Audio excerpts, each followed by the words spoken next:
இனிமையான நண்பர்களே, அன்புள்ளம் கொண்ட சொந்தங்களே, அனைவருக்கும் வணக்கம்.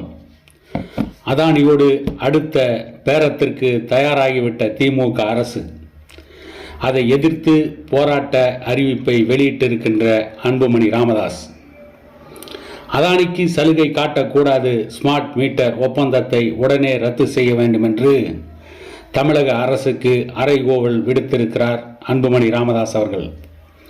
தமிழ்நாட்டில் வீடுகள் மற்றும் வணிக நிறுவனங்களுக்கான மின்சார இணைப்புகளுக்கு ஸ்மார்ட் மீட்டர் பொருத்தும் திட்டத்தின் முதல் தொகுப்பிற்கான ஒப்பந்தத்தை அதானி குழும நிறுவனத்திற்கு தமிழ்நாடு மின்சார வாரியம் வழங்கக்கூடும் என்று வெளியாகியுள்ள செய்திகள் அதிர்ச்சி அளிக்கின்றன. ஒப்பந்த புள்ளி கோரப்பட்ட காலத்திற்கும் இன்றைக்கும் இடையிலான சூழல்கள் மிகப்பெரிய அளவில் மாறியிருக்கும் நிலையில் 1.5 ஆண்டுகளுக்கு முன் குறிப்பிடப்பட்ட விலையில் ஸ்மார்ட் மீட்டர்களை வாங்கக்கூடாது, வீடுகள் மற்றும் வணிக நிறுவனங்களின் மின்சார பயன்பாட்டை துல்லியமாக கணக்கிடும் வகையிலும் மின்சார வாரியங்களின் தொழில்நுட்ப மற்றும் வணிக இழப்புகளை குறைக்கும் வகையிலும் அனைத்து மின் இணைப்புகளுக்கும் ஸ்மார்ட் மீட்டர்களை பொருத்துவதை கட்டாயமாக்கும் திட்டத்தை மத்திய அரசு அறிமுகப்படுத்தியுள்ளது. அதன்படி 2025ஆம் ஆண்டு மார்ச் மாதத்திற்குள் கணிசமான எண்ணிக்கையிலான மின் இணைப்புகளுக்கு ஸ்மார்ட் மீட்டர்கள் பொருத்தப்பட வேண்டும். இதற்கான ஒரு மீட்டருக்கு சராசரியாக ரூ.900 என்ற அளவில் மானியம் வழங்கவும் மத்திய அரசு தீர்மானித்திருக்கிறது. தமிழ்நாட்டில் மொத்தம் 3 கோடி இணைப்புகளுக்கு ஸ்மார்ட் மீட்டர்கள் பொருத்தப்பட உள்ளன.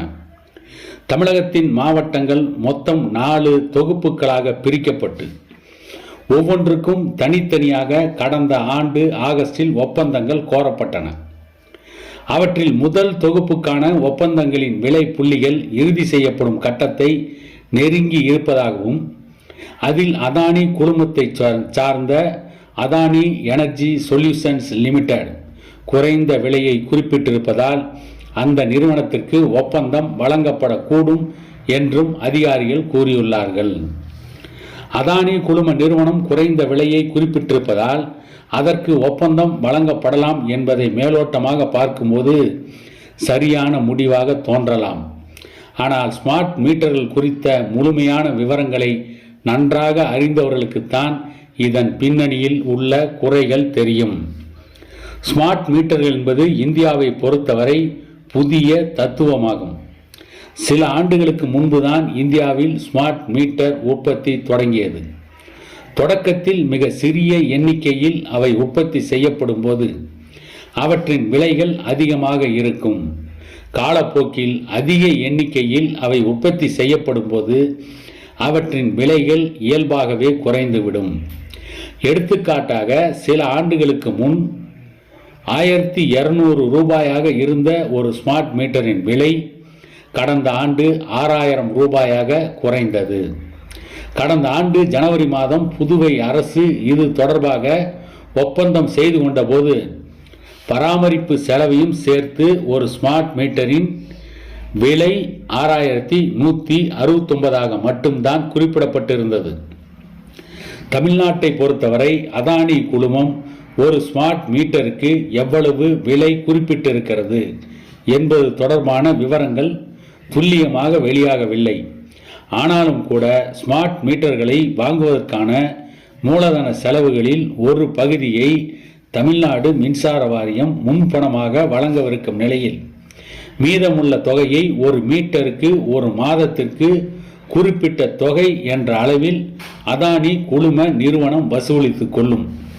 அவ்வாறு வசூலிக்கப்படவிருக்கும் தொகை மாதத்திற்கு ரூ.120 விட அதிகம் என்று கூறப்படுகிறது.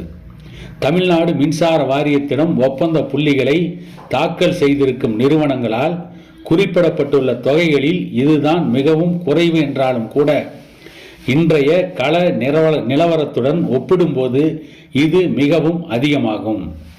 ஸ்மார்ட் மீட்டர்களை பராமரிப்பதற்கான காலம் 7 ஆண்டுகளா அல்லது 10 ஆண்டுகளா என்பதை தமிழ்நாடு மின்சார வாரியம் இன்னும் வெளிப்படையாக அறிவிக்கவில்லை.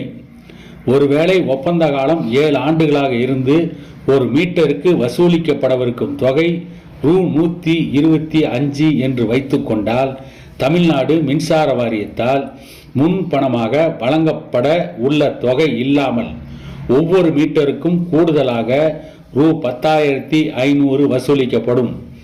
அதுவே ஒப்பந்த காலம் 10 ஆண்டுகளாக இருந்தால் ரூபாய் 15,000 வசூலிக்கப்படும். மாதாந்திர தொகையை குறைப்பது குறித்து அதானி குழுமத்துடன் பேச்சு நடத்தப்படுவதாக மின்வாரிய அதிகாரிகள் கூறியுள்ளார்கள். அதன்படி 10% குறைக்கப்பட்டாலும் கூட அதானி குழுமத்திற்கு செலுத்தப்படும் தொகை மிகவும் அதிகமாகவே இருக்கும். இதை நேரடியாக நுகர்வோரிடமிருந்து மின்வாரியம் வசூலிக்காவிட்டாலும் கட்டண உயர்வு உள்ளிட்ட மறைமுக வழிகளில் வசூலித்து விடுவார்கள். அண்டை மாநிலமான புதுச்சேரியில் ஒரு மீட்டருக்கான மொத்த செலவு 6,169 என குறிப்பிடப்பட்டுள்ளது. அந்த தொகை நிர்ணயிக்கப்பட்டு 2 ஆண்டுகள் நிறைவடைந்திருக்கும் நிலையில் ஸ்மார்ட் மீட்டர்களின் விலை ரூ 4,000 என்ற அளவிற்கு குறைந்து விட்டதாக கூறப்படுகிறது. அவ்வாறு இருக்கும் நிலையில் தமிழக அரசால் வழங்கப்படும் முன்பணம் தவிர அதானி குழுமத்திற்கு அதிகபட்சமாக ரூபாய் 15,000 வீதம் 80 லட்சம் மீட்டர்களுக்கு வழங்கப்பட்டால் தமிழ்நாட்டு மக்களின் வரிப்பணம் எத்தனை ஆயிரம் கோடி தாரை வார்க்கப்படுகிறது என்பதை எளிதாக கணக்கிட்டு கொள்ள முடியும். ஸ்மார்ட் மீட்டர்களை பொருத்துவதற்கான ஒப்பந்த புள்ளிகள் கடந்த ஆண்டு ஆகஸ்ட் மாதம் கோரப்பட்டன. அதன் பின்னர் கிட்டத்தட்ட 1.5 ஆண்டுகளாக போகும் நிலையில் இடைப்பட்ட காலத்தில் ஸ்மார்ட் மீட்டர்களின் விலைகள் எவ்வளவு குறைந்திருக்கின்றன என்பதை கருத்தில் கொள்ளாமல் ஒப்பந்த புள்ளிகளை இறுதி செய்வது எந்த வகையில் நியாயம்? இதனால் அரசுக்கு ஏற்படும் நிதி இழப்பை யார் ஏற்றுக்கொள்வார்கள்? ஸ்மார்ட் மீட்டர்களை பொருத்தும் திட்டத்தை மின்சார வாரியமே செயல்படுத்துவதில் என்ன சிக்கல் என்பதை அறிந்து கொள்ள முடியவில்லை. ஒரு ஸ்மார்ட் மீட்டருக்கு மத்திய அரசின் சார்பில் சராசரியாக ரூபாய் 900 மானியம் வழங்கப்படும் நிலையில் அத்துடன் ஒவ்வொரு மின் இணைப்புக்கும் ஏற்கனவே பொருத்தப்பட்டுள்ள மீட்டருக்கான கட்டணத்தையும் சேர்த்து கழித்துவிட்டால் ஒவ்வொரு ஸ்மார்ட் மீட்டருக்கும் நுகர்வோர் செலுத்த வேண்டிய தொகை ரூபாய் 2,000 முதல் 2,500 என்ற அளவில் தான் இருக்கும். ஸ்மார்ட் மீட்டர்களை பொருத்துவதால் இழப்புகள் கட்டுப்படுத்தப்பட்டு மின்சார வாரியத்திற்கு கிடைக்கும் லாபத்தை வைத்து பார்க்கும்போது இந்த செலவையும் மின்சார வாரியமே ஏற்றுக்கொள்ளலாம். ஸ்மார்ட் மீட்டர் பொருத்தும் திட்டம் ஒரு வகையான சீர்திருத்தம் என்பதை எவரும் மறுக்க முடியாது. ஆனால் அதையே காரணம் காட்டி ஸ்மார்ட் மீட்டர்களை பொருத்தி பராமரிப்பதால் அதானி போன்ற பெரு நிறுவனங்கள் கொள்ளையடிப்பதையும் அதற்கு தமிழக அரசு துணை போவதையும் அனுமதிக்க முடியாது. எனவே ஸ்மார்ட் மீட்டர்களை பொருத்துவதற்காக 1.5 ஆண்டுகளுக்கு முன் கோரப்பட்ட அனைத்து ஒப்பந்த புள்ளிகளையும் மின்வாரியம் ரத்து செய்ய வேண்டும். மின்வாரியமே வெளிப்படையான போட்டி ஏல முறையில் ஸ்மார்ட் மீட்டர்களை கொள்முதல் செய்து மின் இணைப்புகளுக்கு பொருத்த வேண்டும். அதற்கு மாறாக தனியார் பெரு நிறுவனங்களுக்கு ஸ்மார்ட் மீட்டர் பொருத்தும் ஒப்பந்தம் வழங்கப்பட்டால் அதை எதிர்த்து மக்களை திரட்டி மாபெரும் போராட்டத்தை பாமக நடத்தும் என்று பாமக தலைவர் அன்புமணி ராமதாஸ் அவர்கள் தமிழக அரசுக்கு எச்சரிக்கை விடுத்திருக்கிறார். வெகு விரைவில் பாமக ஒரு போராட்டத்திற்கு தயாராகி கொண்டிருக்கிறது என்பது இதன் மூலம் வெளிப்படுகிறது என கூறிக்கொண்டு இன்னொரு பதிவில் மீண்டும் சந்திக்கும் வரை உங்களிடமிருந்து விடை பெறுகிறேன்.